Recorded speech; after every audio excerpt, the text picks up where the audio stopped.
যেতে নাই।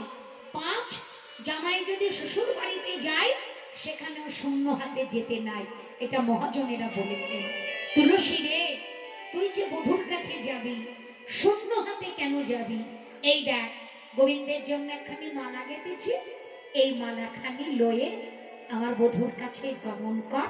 বধূর গলায় পরাইয়ে প্রসাদী করে আমার মালাটা এনে দিবি। সারাদিন গোবিন্দের পরশ পাই নাই,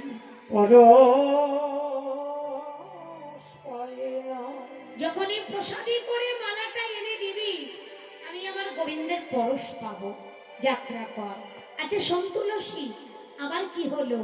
তুই তো গোবিন্দের কাছে এসে দাঁড়াবি, আমার প্রাণনাথ তোকে দেখেই তোর কাছে এসে জিজ্ঞাসা করবে, তুলসী, ও তুলসী, তুমি তো আমার রাধারানীর কাছ হইতে এলে, বলো না আমার রাই কেমন আছে? তুই কি বলবি? তুলসী বললে, আর কি বলবো, আমি নিজের চোখে যা দেখে যাচ্ছি তাই বলবো। বলবো আর কেমন আছে? বাদিনীর ঘরে বসে নয়ন জলে বুক ভাসিয়ে কাঁদছে। কান্নাই যার জীবনের সবই কিছু, তার আবার ভালো মন্দ।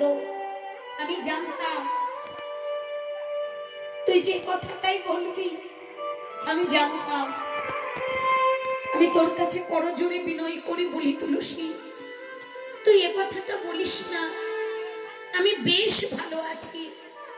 তুলসী বললেন, আর কোনটি ভালো থাকা আর কোনটি মন্দ থাকা এও তো আমরা কিছুটা বুঝি রে। হরিবোল।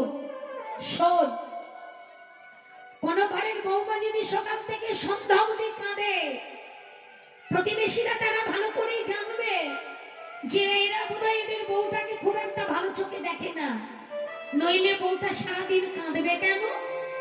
আর তুই বলছিস আমি ভালো আছি। ও, আমি কাঁদি বলে তোরা মনে করিস আমি কষ্টে আছি? ওরে না, আমি বেশ ভালো আছি।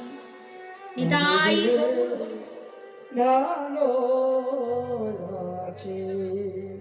তুলসী বললেন, আয়, তুই যদি ভালোই থাকবি তাহলে তো কাঁদিস কেন?